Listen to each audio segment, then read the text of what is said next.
Tinggal tunggu waktu, pelatih Persebaya tak campuri nasib Flavio Silva.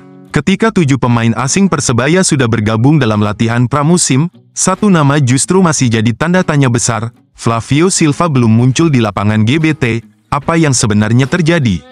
Pelatih Persebaya Surabaya, Eduardo Perez, memilih bersikap tenang menanggapi absennya Flavio Silva dalam sesi latihan tim yang sudah dimulai sejak tanggal 23 Juni tahun 2025. Meski jadi satu-satunya pemain asing yang belum menunjukkan batang hidungnya, Perez justru menyerahkan seluruh keputusan mengenai nasib striker asal Brasil itu kepada manajemen klub. Hingga Minggu, tanggal 29 Juni tahun 2025, 7 pemain asing lainnya sudah bergabung dan aktif berlatih bersama tim di lapangan ABC, Stadion Gelora Bung Tomo, GBT. Sementara itu, absennya Flavio Silva semakin memperkuat dugaan bahwa namanya tidak lagi masuk dalam rencana Persebaya untuk kompetisi Liga 1 musim 2025-2026. Ini adalah salah satu pertanyaan yang perlu kalian tanyakan kepada klub. Saya berbicara tentang pemain yang mereka miliki, ucap Coach Edu usai memimpin sesi latihan. Pernyataan singkat namun syarat makna itu seolah menjadi sinyal bahwa masa depan Flavio Silva bersama bajul ijo benar-benar berada di ujung tanduk. Tak ayal, rumor kepindahan ex-striker Persik Kediri ini pun kembali mencuat, khususnya di kalangan bonek dan netizen media sosial. Desas-desus pun berkembang cepat. Kabar terbaru menyebutkan bahwa Flavio Silva sedang dalam pembicaraan dengan salah satu klub dari Afrika. Meskipun belum ada konfirmasi resmi dari manajemen Persebaya, kehadiran Flavio yang tak kunjung terlihat dalam latihan menjadi petunjuk kuat bahwa kemungkinan peminjaman atau bahkan pelepasan sedang disiapkan. Saat ini, Eduardo Perez tampaknya sudah memfokuskan perhatiannya untuk membentuk komposisi utama tim dengan para pemain yang sudah tersedia. Ia enggan terjebak dalam spekulasi dan memilih menyerahkan semuanya ke manajemen. Menariknya, dalam waktu yang hampir bersamaan, muncul pula rumor bahwa Persebaya tengah mengincar Jurgen Locadia, striker bertubuh jangkung asal Belanda yang pernah bermain di Bundesliga dan Premier League. Jika rumor ini benar, bisa jadi kedatangan Locadia akan menjadi pengganti langsung Flavio Silva di lini depan bajul ijo. Dengan Liga 1 2025-2026 tinggal menghitung minggu, keputusan soal masa depan Flavio Silva kini benar-benar tinggal menunggu waktu. Apakah ia akan tetap berseragam hijau, atau justru membuka lembaran baru di benua lain? Waktu yang akan menjawab. Persebaya bawa amunisi baru, tim langsung gas ke Australia tanggal 6 Juli. Persebaya Surabaya benar-benar tak main-main menatap musim 2025-2026, klub kebanggaan bonek dan bonita itu bersiap menggebrak lebih awal dengan agenda besar, tur pramusim ke Australia. Pelatih kepala Eduardo Perez mengumumkan bahwa keberangkatan ke negeri kanguru akan dilakukan dalam waktu dekat. Kita sedang menyiapkannya, saya pikir mungkin tanggal 6 Juli tahun 2026, ujar Eduardo Perez saat memimpin latihan terbuka di lapangan ABC Gelora Bung Tomo, Minggu, tanggal 29 Juni tahun 2025. Bukan sekadar uji coba biasa, tur ini menjadi bagian dari rencana besar Persebaya untuk memanaskan mesin sebelum Liga 1 dan ASEAN Club Championship 2025-2026 digelar. Eduardo tampak serius menekankan bahwa persiapan menyeluruh sudah dimulai sejak sekarang, termasuk soal kebugaran fisik para pemain. Latihan demi latihan digelar intensif, menyasar berbagai aspek mulai dari teknik individu hingga kerja sama tim. Kami sangat senang dengan kinerja tim, sekarang pemainnya sudah lengkap, Bruno dan pemain lainnya sudah datang, ujarnya penuh optimisme. Lalu, apa yang membuat tur ini begitu penting? Persebaya dijadwalkan akan menjalani pertandingan uji coba melawan tim Football West All Star, yang digelar di Samcare Football Center, Perth, pada rentang 8-10 Juli tahun 2025. Laga ini sekaligus menjadi medan uji untuk melihat seberapa jauh kesiapan Green Force bertarung di kancah domestik maupun regional. Latihan terbuka kemarin menunjukkan intensitas tinggi, para pemain difokuskan pada latihan fisik, taktik, dan skema permainan yang spesifik.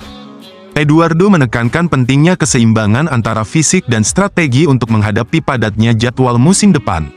Ide kami adalah bekerja setiap hari dengan lini yang berbeda. Untuk pelatihan situasi ini lebih spesifik, ucapnya menegaskan filosofi kepelatihannya. Satu hal yang menarik perhatian, adalah ikut sertanya seluruh rekrutan anyar dalam rombongan ke Australia. Meski belum diumumkan secara resmi, kehadiran 3 pemain dari Eropa Tenggara dalam latihan menjadi sinyal kuat bahwa Persebaya membawa amunisi baru yang siap menggebrak. Langkah ini menandakan bahwa manajemen Green Force benar-benar serius dalam membentuk skuad yang solid dan kompetitif. Para pemain baru itu dipersiapkan untuk langsung beradaptasi dengan gaya bermain Persebaya, serta menyatu dalam tempo waktu yang cepat. Tur ini bukan sekadar ajang perkenalan, tapi juga uji kekompakan dan chemistry tim secara langsung di lapangan.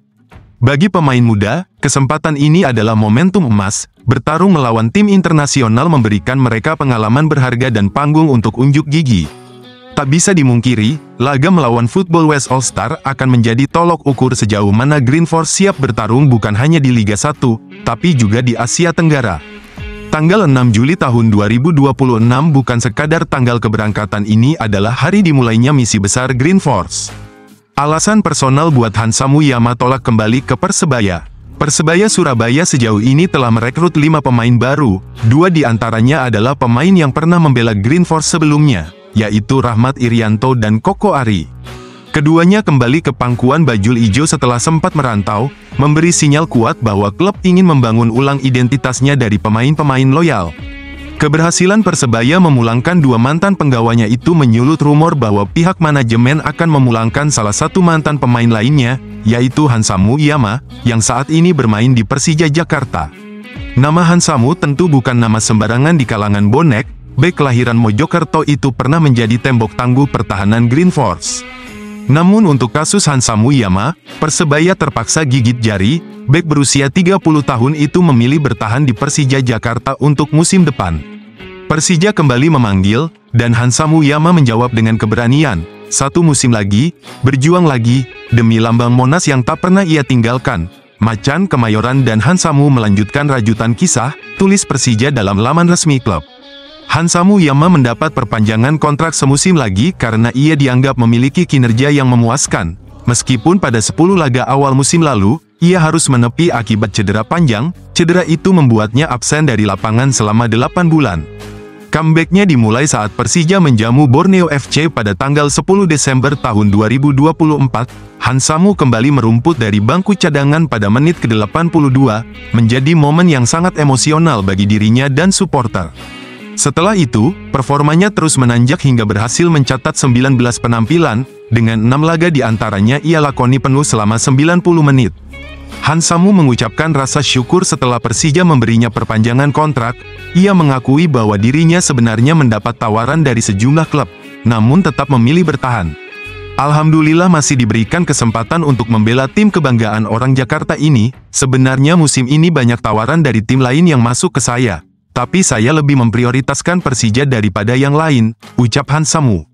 Ia juga menegaskan bahwa pilihannya bukan karena faktor materi, tetapi karena kenyamanan dan ikatan emosional yang kuat dengan tim ibu kota.